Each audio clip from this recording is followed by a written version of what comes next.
여러분 안녕하십니까? 3월 4일 화요일 KTV 뉴스 시작합니다. 최상목 대통령 권한대행은 위기 상황에서 민생과 대한민국의 미래를 위한 돌파구를 마련하고 국민 통합의 시금석을 놓아야 할 곳은 여야 정치권과 정부가 함께하는 국회 정부 국정협의회라고 밝혔습니다. 최 권한대행은 국무회의를 주재한 자리에서 그 어느 때보다도 대한민국의 생존과 번영을 위한 통합의 힘이 절실하다고 밝혔습니다. 그러면서 연금 개혁을 비롯해 정부와 국회가 해법을 모색해야 할 국가적 현안이 쌓여 있다며 여야의 대승적 협조를 요청했습니다. 국방부는 미 항공모함 칼빈스남의 부산 입항에 대한 김여정 북한 노동당 부부장의 담화에 대해 핵미사일 개발을 정당화하고 도발 명분을 쌓으려는 궤변이라고 지적했습니다. 국방부는 북한의 핵은 절대 용인될 수 없으며 북한이 선택할 수 있는 유일한 생존의 길은 핵에 대한 집착과 망상을 버리는 것이라고 밝혔습니다. 이어 우리 군은 굳건한 연합 방위 태세를 기반으로 북한의 어떠한 도발에도 철저히 대비하고 있으며 한미의 정당하고 방어적인 군사 활동을 빌미로 북한이 도발할 경우 압도적으로 응징할 것이라고 경고했습니다. 국가정보원은 최근 북한 해킹 조직이 고도화된 해킹 수법을 사용해 주요 국가기관, 첨단 기업의 기밀 자료와 핵심 기술을 절취하고 있는 사실을 포착하고 관련 업계에 주의를 당부했습니다. 국정원은 북한 해킹 조직이 소프트웨어 공급망 공격 관련 IT 용역업체 해킹을 통한 기관 기업 우회 침투, IT 솔루션, 소프트웨어 취약점을 악용한 침투, 보안관리 허점을 노린 해킹 등 3가지 공격 유형을 활용해 자료 탈취에 주력하고 있다고 설명했습니다.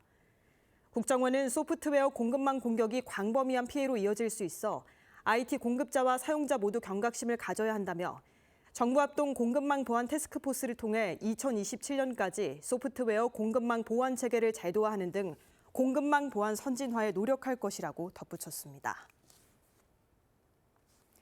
대중교통 이용 금액 중 일정 비율을 다시 돌려주는 교통카드인 K패스 이용자가 300만 명을 넘어선 것으로 나타났습니다. 지난 5월 출시된 지 10개월 만인데요. 보도에 이리나 기자입니다.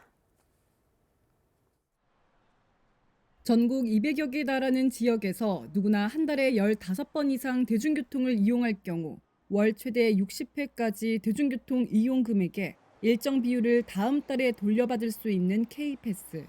정부가 대중교통 활성화와 교통비 부담 완화를 위해 지난해 5월 출시했는데 10달 만에 이용자가 300만 명을 돌파했습니다. 지난해 기준 K패스 이용자들은 월 평균 대중교통비 6만 8천 원에 26.6%인 18,000원을 돌려받은 것으로 나타났습니다. 특히 청년층과 저소득층의 환급률이 더 높아 대중교통비 부담 완화에 효과가 큰 것으로 나타났습니다. 일반 이용자의 경우 대중교통 지출액의 20%를 돌려받았는데 청년층은 30%, 저소득층이 53.3%로 각각 월 평균 2만 원, 3만 7천 원을 돌려받았습니다. 올해 1월부터는 K패스에 다자녀 가구 혜택도 추가돼 자녀가 2명일 경우 대중교통비의 30%, 3명 이상이면 50%를 돌려받을 수 있습니다. 여기에 더해 광역지자체를 중심으로 자체 예산을 들여 혜택을 추가하는 곳도 늘고 있는 것으로 나타났습니다.